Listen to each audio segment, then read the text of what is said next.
Pronto, tá gravando agora. Então vamos lá, né? Vamos só falar um pouco do que foi a aula passada e o que vão ser as próximas aulas. Como eu disse na última aula, essa sessão é uma das mais longas e uma das mais importantes do curso de cálculo numérico.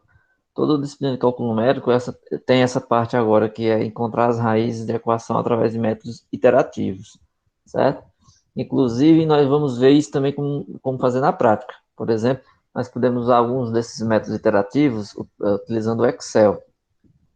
O Excel você pode utilizar ele, porque hoje em dia você tem as ferramentas computacionais, né? Você tem computador, tem esses programas que você pode encontrar as raízes de uma forma muito mais rápida. Você não vai fazer isso na mão. A gente tem que aprender um pouco como é que é feito na mão para você entender como é que é o processo. Porque apesar de você atribuir ao computador essa tarefa de fazer o cálculo, você tem que entender o que é que você está mandando ele fazer, certo? Até porque você tem que interpretar aquele resultado que ele vai mostrar.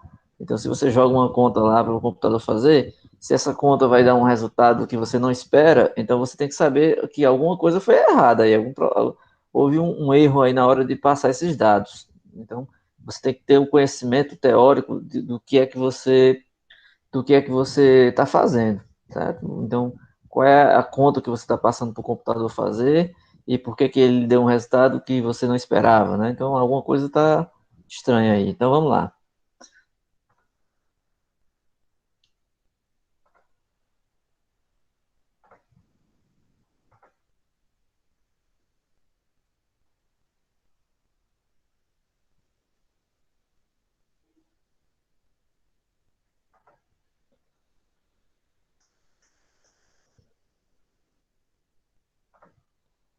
Na aula passada a gente viu isso aqui, né?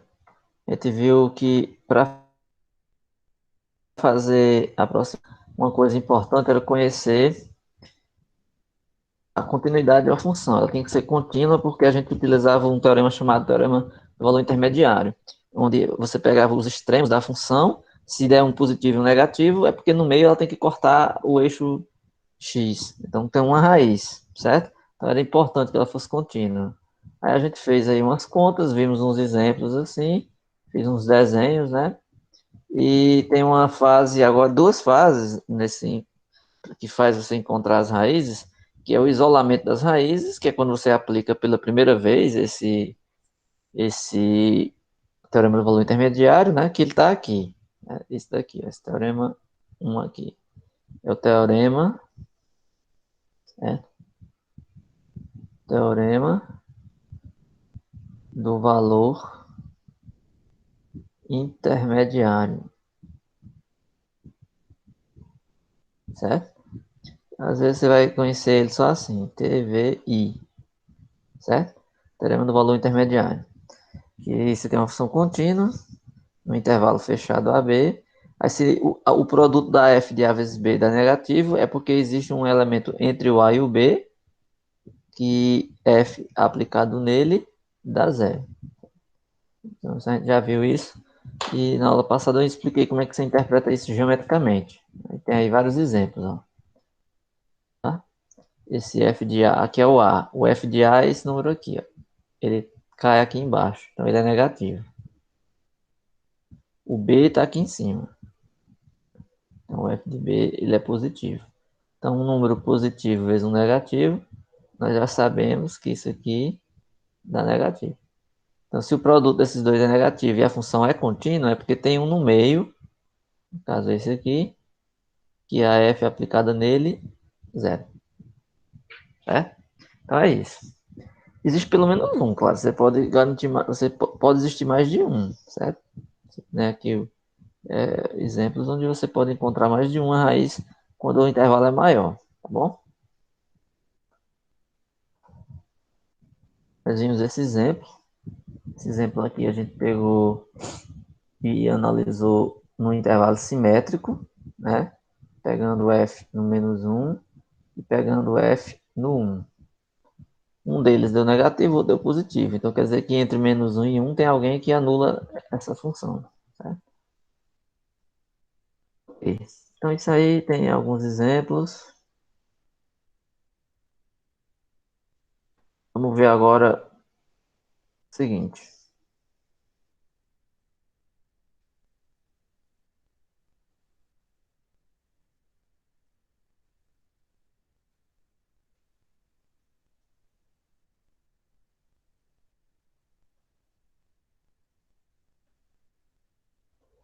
que é o refinamento. Certo? Como eu falei, a gente pode encontrar um intervalo grande, onde dentro desse intervalo você precisa chegar mais perto, vamos dizer assim, entre aspas. Precisamos chegar mais perto dessa raiz. Então você vai ter que repetir o processo mais de uma vez. Essa repetição de processo a gente chama de método iterativo, certo? É uma sequência de instruções, ou seja, você vai fazer uma instrução uma vez, duas, três, a gente chama isso de iterações. Você faz uma iteração, duas iterações, três iterações. Então você vai fazendo várias iterações até chegar perto, certo? A execução de um ciclo desse é uma iteração. Então, cada iteração ela utiliza um resultado à iteração anterior. Tipo assim, você para fazer o passo um, você de repente pode ter um ponto inicial, que a gente vai chamar de zero. Para fazer o 2, você precisa do 1. O 3, você precisa do 2. É assim, cada passo você utiliza o anterior para poder desenvolver sua conta, certo? Então, esses métodos aí são os métodos iterativos, né, que a gente utiliza, métodos iterativos para obter zeros de funções, certo? Eles fornecem apenas uma aproximação para a solução exata. Significa o quê? Que aqui nós vamos encontrar a raiz exatamente igual à raiz? Não. Nós vamos encontrar a raiz mais próxima do jeito que a gente quiser. Por exemplo, vamos supor que você está querendo encontrar lá uma raiz aproximada para uma f de x, e você quer que essa aproximação seja bem pequena, seja da ordem do tipo 0,000001. Então você vai fazer o método, vai fazer várias iterações, até que na iteração que você parar lá na frente, você vai encontrar um candidato à raiz, que ele não é a raiz, mas ele se aproxima muito. A diferença, o erro, isso aqui na verdade não é nem o erro, é o erro. Ou seja, suponha que x barra é a aproximação e sua raiz é x. Quando você fizer a diferença entre eles, dá um número muito pequeno. A gente sabe que isso é o que caracteriza o erro, né? É, quando você está calculando, quando você está calculando uma aproximação, quanto menor for a distância entre elas, quer dizer que mais próximo você está, concordam, né? Por exemplo, a gente viu lá no primeiro dia de aula, você tem o número 10. Se um aluno tira um 9,9, ele tirou quase um 10, porque a diferença aqui é de 0,1. Se eu colocasse na prova 9,99, aí você ia subtrair aqui com 10,00, aí essa diferença ia ser menor ainda, né? Ó, 9 para 10, 1. Tem alguém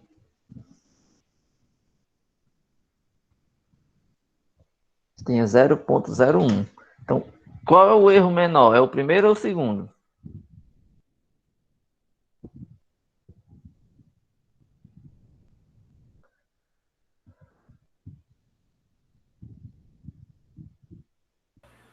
Segundo. Exato. Então, isso que a gente está fazendo. Então, a gente não está encontrando a raiz exata. Nós estamos encontrando uma, tal que o erro fique dessa ordem, 0,00001. Então, é isso que você vai fazer aqui. Nós vamos fazer isso. Nós não vamos encontrar a raiz. Nós vamos encontrar um número muito próximo da raiz, que quando você fizer a diferença, vai dar um erro muito pequeno. Lembra lá dos primeiros dias de aula. Quanto menor é o erro, então quer dizer que sua conta está muito mais próxima da solução. Certo? Ok. Então, vou mostrar aqui um gráfico, porque assim, nós vamos ver aqui uma coisa chamada algoritmo. O que é um algoritmo? Um algoritmo é uma receita, vamos dizer assim, que você vai seguir as etapas. Etapa 0, etapa 1, etapa 2, você vai repetir essa etapa até parar em algum ponto. Em alguns processos, essa iteração, você vai parar, talvez logo na primeira ou na segunda, mas às vezes em outras você vai precisar fazer mais iterações, 6, 7, 8, 9, não sei. Então, o que, é que vocês acham? O método ele é mais eficaz se ele precisar de mais iterações ou menos iterações? Menos. Pronto, quanto menos iterações, melhor. Por quê? Porque com menos iterações significa dizer que a gente chegou à raiz mais rápido. Tá entendendo? Tá claro? Tá claro isso para vocês, né? Tá? Porque, assim, significa que o método ele converge mais rápido. É isso que a gente fala. A gente fala assim que a convergência do método é mais rápido.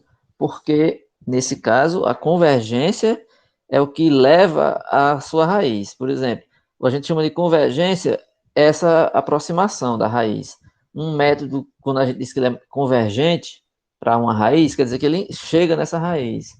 Aí, se a gente diz que um método converge mais rápido do que outro, é porque ele chega mais próximo, ele chega na raiz mais rápido do que o outro.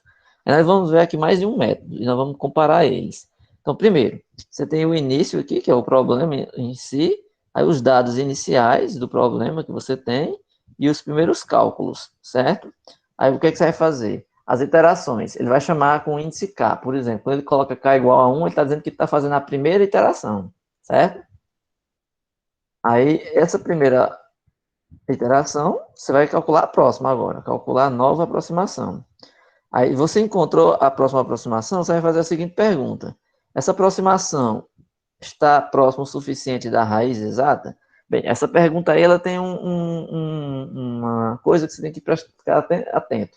No exercício, lá no começo, você pode definir qual é a aproximação que você considera suficiente próxima para você. Por exemplo, naquela prova ali que eu falei um 10 e um 9,9, a diferença é de 0,1, um décimo.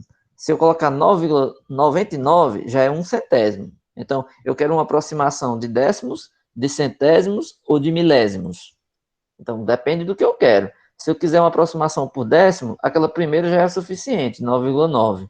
Se eu quiser por centésimos, eu preciso fazer uma segunda, então 0,01, 0,01, que é 9,99. Se eu quiser por centésimo, eu tenho que colocar um 9 a mais, tem que ser 9,999, para que a diferença fique 0,001. E assim vai. Então, se você quiser um erro de 2 casas decimais, de 3 casas decimais, aí você coloca lá no problema. Aí a pergunta é, bem, se ela for suficiente, ou seja, se for sim, então você terminou o cálculo e acabou aqui o método. Se a aproximação está suficiente próxima da raiz do jeito que você quer.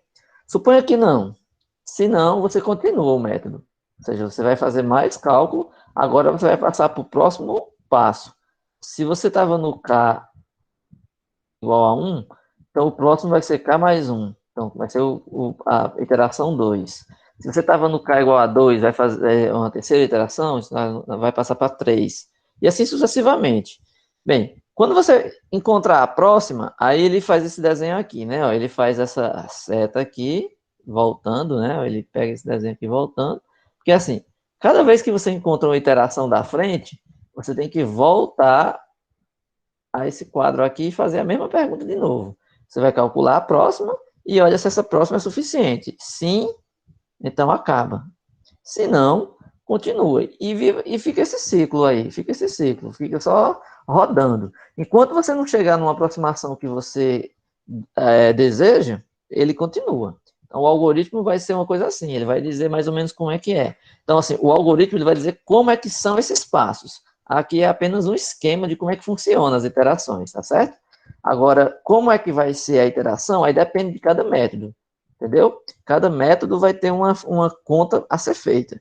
Vamos ver aqui o método de Newton, o método do ponto fixo, o método da bisseção. Então, cada um desses tem uma forma de fazer. Então, mas o algoritmo é o mesmo, assim, o algoritmo vai ser, assim, o algoritmo é o mesmo não. Assim, no geral, é a mesma coisa. Você vai ficar passo 1, a primeira iteração, a segunda e assim vai. O que eu quero dizer é assim, que o algoritmo para cada um deles vai seguir mais ou menos a mesma receita. Você começa com o primeiro, se der certo, para, se não, vai para o próximo, se der certo, para, se não, vai para o seguinte, e assim vai. Tá certo? Aí eu vou dizer aqui algumas palavras só para que fique o vocabulário conhecido para vocês. O que é o critério de parada, certo? Esse diagrama que a gente viu aí, do fluxo, você percebe que os métodos iterativos, eles podem obter zeros, né, de funções, e eles efetuam um teste do seguinte tipo. A sua sequência de raízes, ela está suficiente próxima da raiz exata? Ele coloca esse xk aqui só porque é o seguinte, xk. Na primeira iteração, você vai obter um x1. Na segunda, um x2. Aí você vai x3, x4, até um x, supõe 10. Você fez 10 iterações.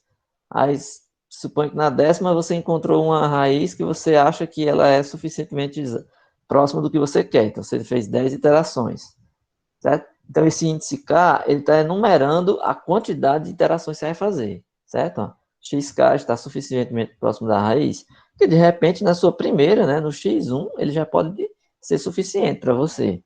No x2 ou 3, então vai depender muito, tá bom? Bem, aí, para verificar se xk é suficientemente próximo da raiz exata, né, que tipo de teste você faz, certo? Então, para você saber se isso é suficiente, ele diz que você precisa entender o significado da raiz aproximada. Claro, por exemplo, você tem duas formas de analisar isso. Ó, existem duas interpretações para a raiz aproximada, que nem sempre levam ao mesmo resultado. Isso aqui é altamente importante. No semestre passado, eu utilizei 2 livros, né? Esse semestre também vou usar 2. E em um dos livros, ele usava um dos métodos. E no outro livro, ele usava o outro. O que acontece? Às vezes eu passava o material e usava uma aproximação de um livro, sendo que o método do outro livro fazia de outro jeito. O que quer dizer? A gente tem que prestar atenção qual dessas aproximações que nós vamos usar para a gente. Ora, as duas estão corretas, mas o que acontece? Elas podem não levar ao mesmo resultado de acordo com o que a gente espera. Você está querendo uma precisão de 2 casas decimais, de 3, de repente fazer por um dá uma coisa e fazer pelo outro dá outra, certo? Então, primeiro, ó, sempre que a gente colocar uma barra aqui, quer dizer que é um número aproximado. Então, se nós temos um x, esse x barra é a aproximação dele. Aí você vai fazer a diferença, um menos o outro. Isso aqui tem que ser menor do que um epsilon. Esse epsilon é um número pequeno. Por exemplo, no exemplo da nota que eu coloquei aí, eu fiz um 10 menos um 9,9. Isso aqui deu menor, no caso deu menor ou igual. Vamos supor que, porque aqui a gente sabe que a diferença dá quanto? Dá 0,1. Aí, o 0,1, eu poderia colocar aqui um erro menor do que 0,01, por exemplo. Ou então, se eu colocasse um menor ou igual, eu deixaria aqui o 0,1. Um erro menor ou igual a 0,1. Então, é uma forma de você saber se você tem a aproximação do jeito que você quer. Ah, eu quero que a diferença entre eles sejam de epsilon. Esse x barra e esse que se aqui, eu estou usando um x e um x barra, mas dá no mesmo. Se a raiz aqui, eu, em vez de um x, colocar aqui se, ou que, aqui, essa letra, não importa, é porque eu estou usando mais o x. Ele usou esse que se e um x barra, mas é como se esse aqui fosse o x, entendeu? A letra é o de menos. O que importa aqui, a gente está considerando assim, que esse x é a raiz exata e essa é a aproximada. Então, que se aqui, o x, dá no mesmo, tá bom?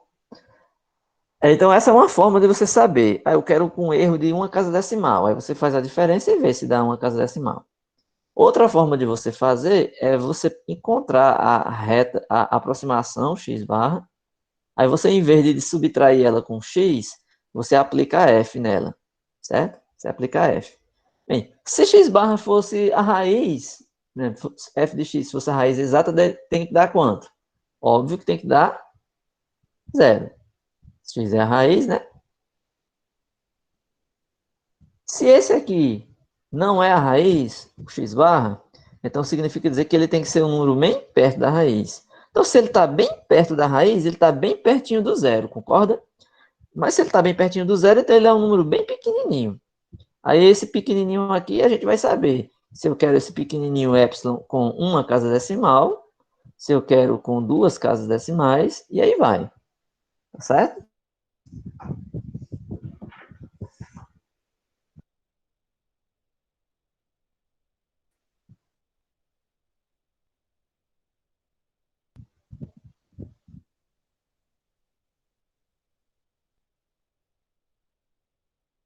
Deixa eu apagar aqui para poder utilizar esse pedacinho aqui no final, certo?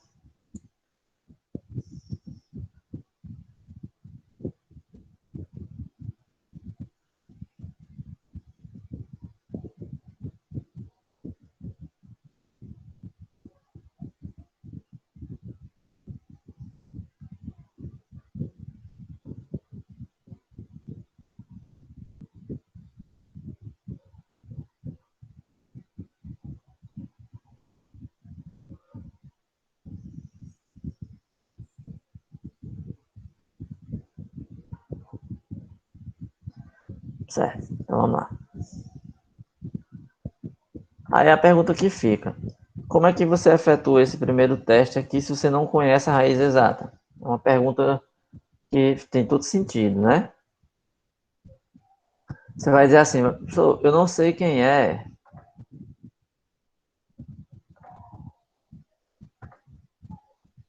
Eu não sei quem é a aproximação. Como é que eu vou fazer essa conta se eu não sei quem é a raiz exata? Porque, no geral, você tem essa equação, você não sabe exatamente quem é a raiz da equação. Quem é esse QC aí, quem é esse x que eu chamei, que é a raiz. Você vai encontrar a QC barra, que é a aproximação, sem saber quem é a QC. Como é que você sabe isso? Como é que você vai fazer essa diferença? Então, vamos lá. Aí, o que nós sabemos é partindo do princípio do teorema do valor intermediário. Você sabe que vai ter uma raiz entre f de A vezes f de B, tá certo? Então, o que você vai fazer é ir diminuindo o seu intervalo, tá bom? Deixa eu fazer aqui uma conta aqui, ó.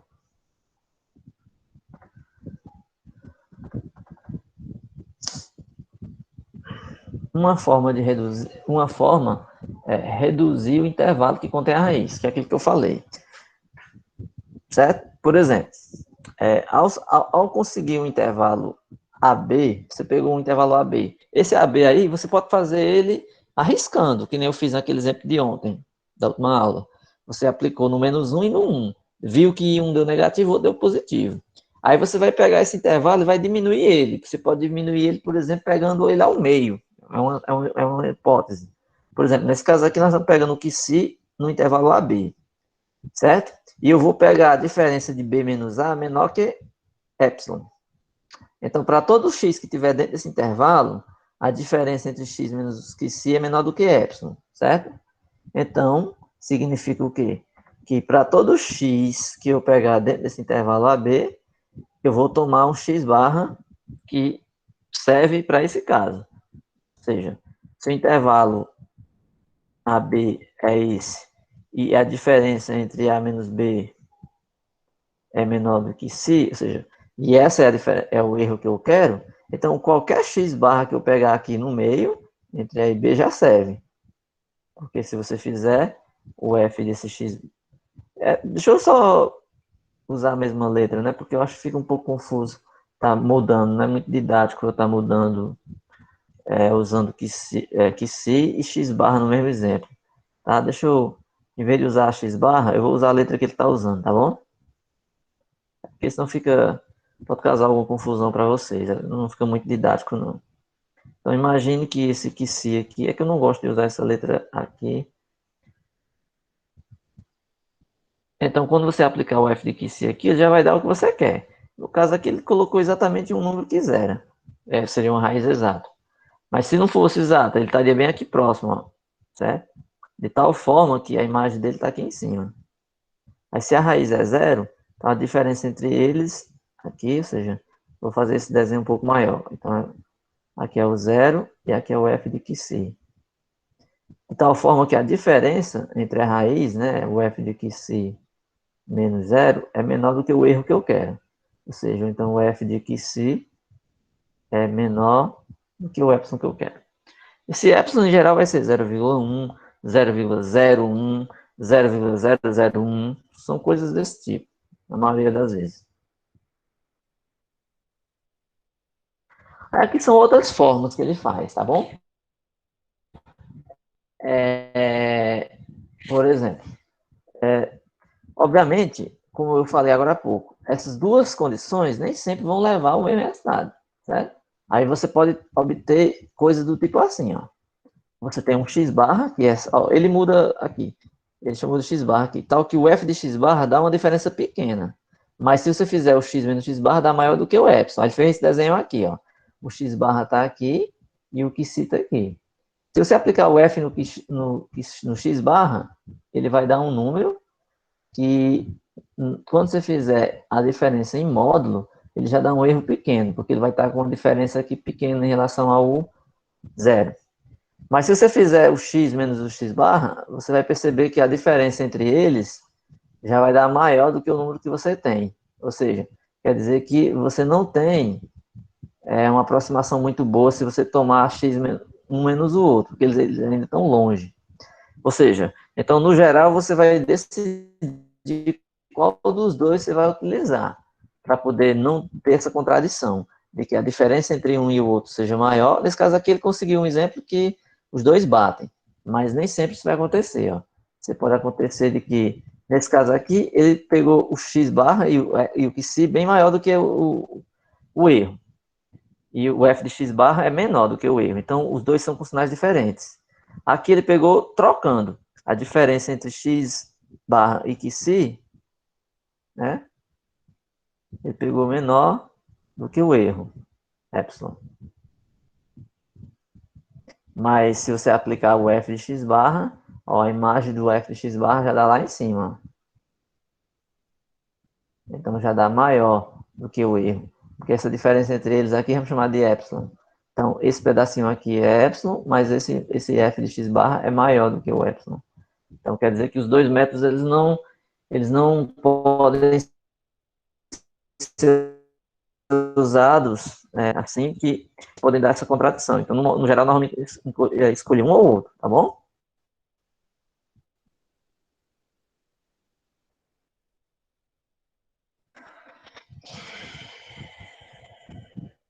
Bem, então o primeiro método que a gente vai ter é o método da bisseção, tá certo? O método da bissecção. Eu vou começar só ele hoje, vou encerrar, a aula de hoje vai ser curta, tá bom? Eu vou só começar esse método e vou encerrar e vou colocar para a próxima aula a gente discutir mais ele. Eu vou só dar uma ideia dele aqui, porque ele tem um pouco a ver com o final da aula, da aula passada. O método da bissecção, basicamente, ele é a utilização do teorema do valor intermediário na forma mais simples. Tem uma função contínua, que o f de A vezes f de B é negativo.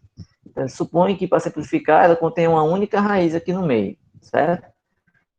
Então, qual é o objetivo aqui? É você reduzir o tamanho do intervalo para você encontrar exatamente qual é o intervalo que contém essa raiz. Por exemplo, ele pegou um exemplo, ele pegou o caso onde tem exatamente só uma raiz entre o A e o B. Ó. Aqui tem o A, aqui é o f de A. Ele está abaixo do eixo X, né? Então ele é negativo. Aliás, f de A. Está abaixo do eixo X. Então aqui ele é negativo. Bem, o f de B, ele está aqui em cima, então ele é positivo. De tal forma que o produto do f de A pelo f de B, como eles têm sinais diferentes, é negativo.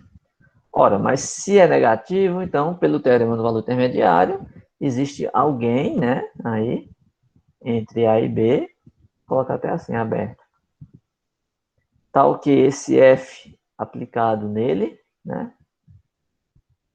dá zero. E ele está justamente aqui, está no meio. Então, ele realmente corta, aqui bem no meio. Então, as iterações são os processos que vão nos levar a quem? O x1, o x2, assim sucessivamente, tá bom? Então, o método da bisseção, ele consiste nisso. Eu vou fazer um desenho e vou deixar para explicar o método mesmo e o algoritmo na próxima aula, tá bom? Eu vou apenas dar uma ideia.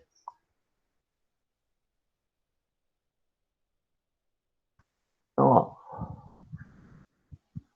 suponha esse mesmo exemplo aí, que é o A,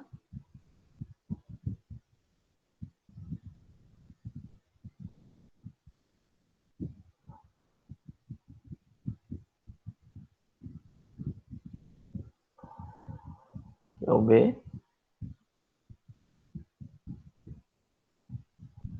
e o que se está bem aqui, certo? Então, existe um que se que é a raiz. Então, quando você fez o f de A vezes o f de B, você viu que isso aqui é negativo. Então, você já sabe que existe uma raiz, né, entre A e B para essa equação. Mas você não sabe ainda quem é. Você sabe que existe aí. O que você vai fazer? Você vai diminuir agora o intervalo. Você vai considerar agora o método assim. Você vai escolher uma das extremidades para ser o x1, certo? Deixa eu voltar lá no livro. Ó. O método vai consistir nisso. Ó.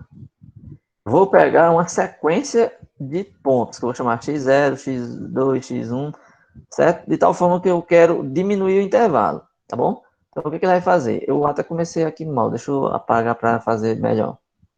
Ele vai fazer o seguinte, ele vai construir outros intervalos. Você tinha o intervalo AB, fechado, né? Ele vai agora querer diminuir esse intervalo. Ele vai passar para um A0, B0. No começo, ele pode considerar o A0 e o B0 como sendo o próprio A. Ele pode chamar o A0 de A e o B0 de B. Então, esse é o passo inicial, vamos dizer assim. Então, esse intervalo aqui realmente é só o AB mesmo.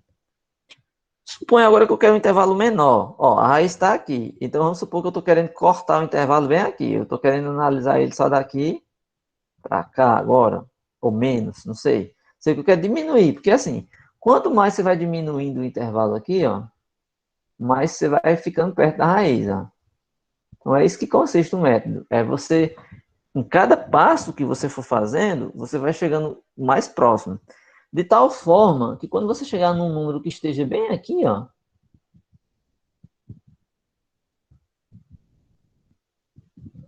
chamar aqui de um x barra. Você vai encontrar um x barra bem aqui no meio, bem pertinho do que C, que a diferença entre eles vai ser bem menor do que você quer. Ah, uma casa decimal, duas casas decimais. Claro que quanto mais perto, mais casas decimais você vai ter, certo? Obviamente. Então, vamos lá. No método da abstração, ele vai fazer isso. No primeiro passo, ele vai pegar o A0 e o B0 como sendo o próprio AB, certo?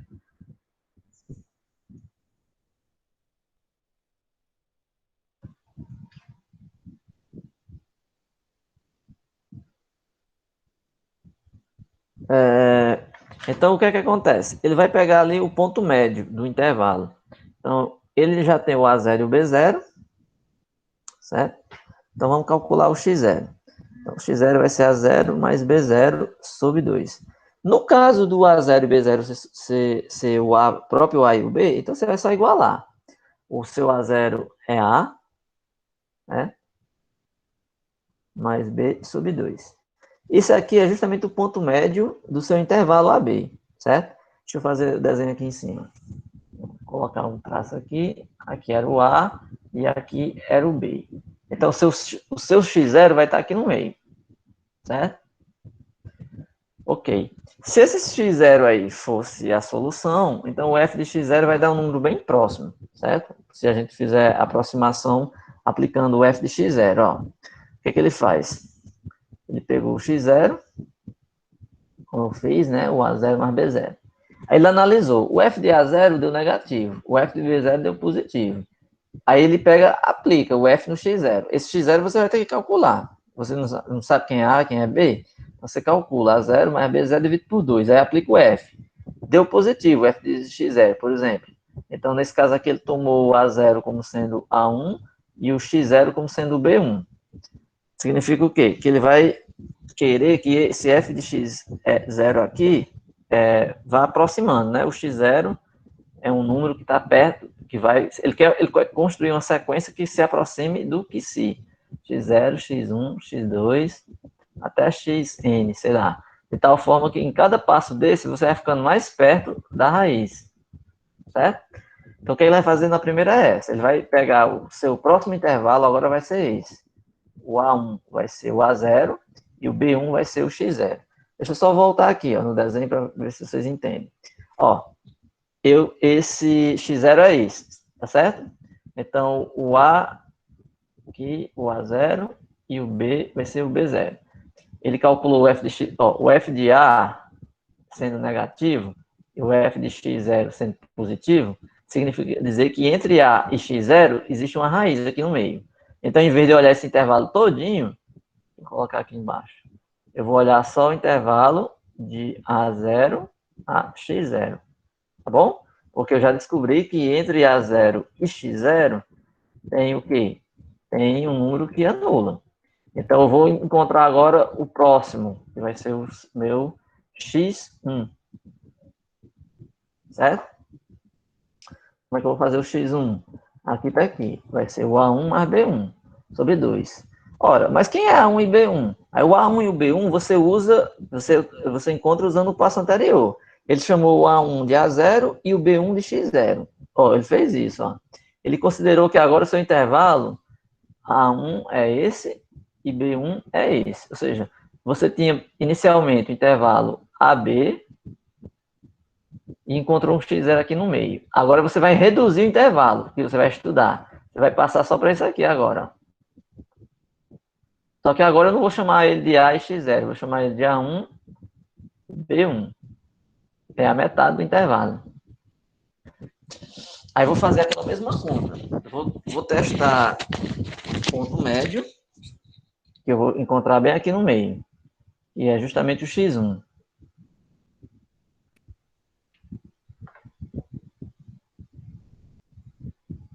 X1 está aqui no meio.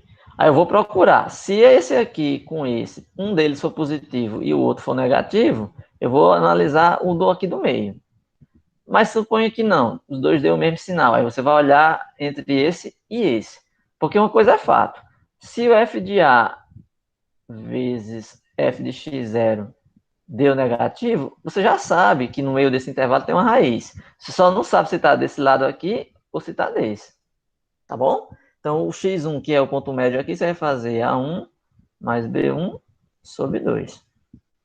Tá bom? Que é o que ele faz aqui, ó. Então, ele vai pegar x1, A1 mais B1 sobre 2. Aí ele calcula, o f de A1 deu negativo, o f de B1 deu positivo. Então, quer dizer que entre A1 e B1 ele muda de sinal. Então, você vai passar para o próximo passo agora, que é construir o x2, certo? Porque, ó, se você encontrou o x1, você sabe que nesse intervalo, vou fazer ele maior. Aqui é A1, aqui é B1. Então, o x1 está aqui no meio. Você viu que o f de A1 deu negativo. O f de B1 deu positivo. Então, se eles mudam de sinal, é que aqui no meio tem uma raiz. Tá certo? Então, quer dizer que eu vou ter que encontrar aqui qual é esse ponto médio, que eu vou chamar de x2, e vou fazer a mesma análise, porque a raiz pode estar desse lado ou desse. Perceba que a cada passo o intervalo vai diminuindo, né? Você tinha lá no início o intervalo AB,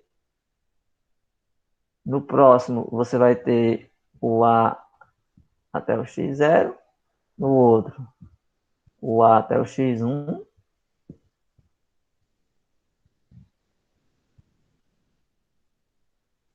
x2. Então, em cada passo, em cada pedaço, em cada passo você vai cortando o intervalo ao meio, de tal forma que a sua raiz está em um dos dois intervalos, tá certo?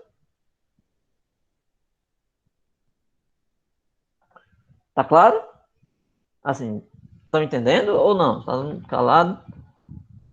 Dá para entender o que eu estou falando?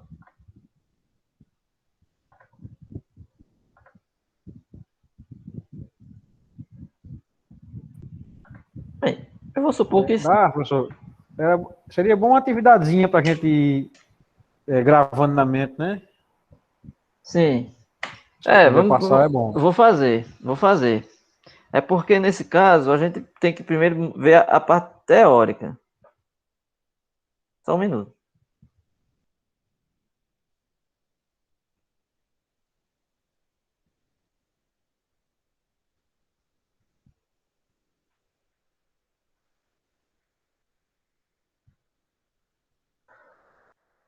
Desculpem aí. Bem,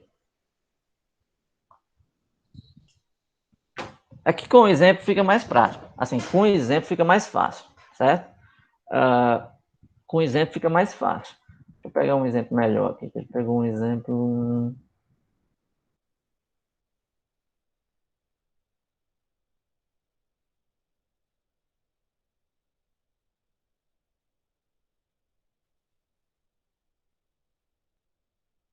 Vou pegar esse exemplo aqui. Não sei se eu coloquei um outro exemplo no material. Vamos pegar esse exemplo. Ele pega f de x como x logaritmo de x menos 1. Ele diz que tem um zero entre 2 e 3. Então, o que, é que você vai fazer? Você vai pegar o intervalo entre 2 e 3, calcular o ponto médio. Então, 2 mais 3 por 2 dá 2,5, que é aqui, ó. O que que acontece? Ele vai analisar a função no 2 e no 3. Perceba que no 2 ela deu um número negativo. E no 3 ele deu um número positivo. Certo? Aí, ou seja, tem uma raiz aqui no meio, ó, entre 2 e 3. Mas a gente não sabe se está na primeira parte ou na segunda do ponto do intervalo, porque nós dividimos lá ao meio. A raiz pode estar desse lado ou desse. O que importa aqui é o seguinte, se ela estiver desse lado, você não precisa considerar o intervalo todo. Já que você calculou nesse ponto e nesse, ó, veja que no 2,5 ela é negativa. Então, ó, ela é negativa aqui e ela é positiva aqui. Então, ela corta o zero aqui no meio. Então, eu vou esquecer por enquanto esse pedaço aqui e vou analisar a raiz só nesse meio aqui, ó. Tá certo? Por isso que ele fez. Então, ele vai considerar que a raiz que se está entre 2,5 e 3. Aí ele vai cortar agora no próximo intervalo. Ele chamou o A1 agora de 2,5 e o B1 de 3. Então, ele vai encontrar agora o ponto médio, que é o x1. Certo? Então, é o 2,5 mais 3 sobre 2, que vai dar 2,75. Tá aqui, ó. Aí ele vai fazer a mesma coisa, calcula o F no 2,5 e o F de 3. O F de 2,5 deu positivo. Então, quer dizer, o que se está entre 2,5 e 2,75. Então, perceba que nesse intervalo, ó, o 2,75 é mais para cá. Então, ele já diminui o intervalo que ele está procurando. Certo? Ou seja, então, em cada passo, ele vai diminuir o intervalo. Tá certo? Aqui ele deu exemplo só para começar, ele fez 2 iterações só. Mas o método continua. Você vê aí que ele deixa 3 pontinhos.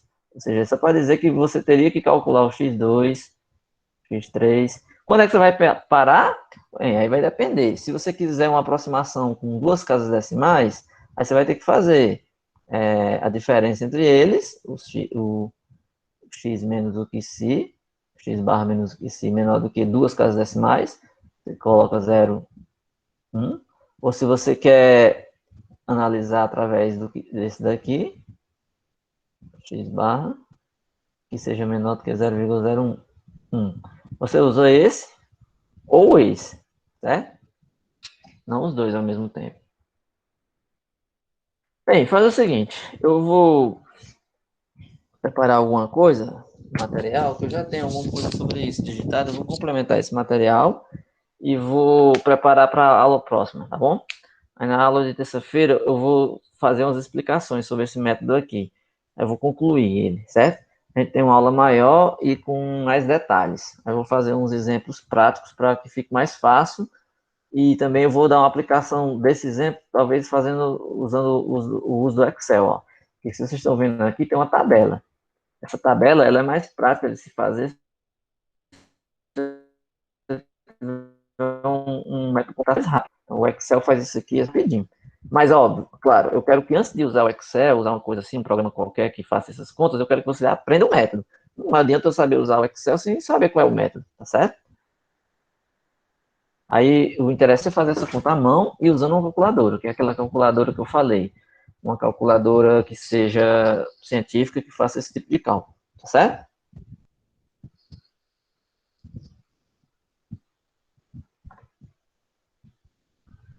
Bem, então é isso. Eu vou interromper, vou dar por encerrado aqui. Na próxima aula a gente continua, e se até lá eu tiver feito mais algum material, eu posto. E também já estou pensando em postar aquela atividade que eu falei, gravar aquela aula daquele finalzinho e produzir mais alguma coisa para juntar lá para vocês fazerem essas tarefas.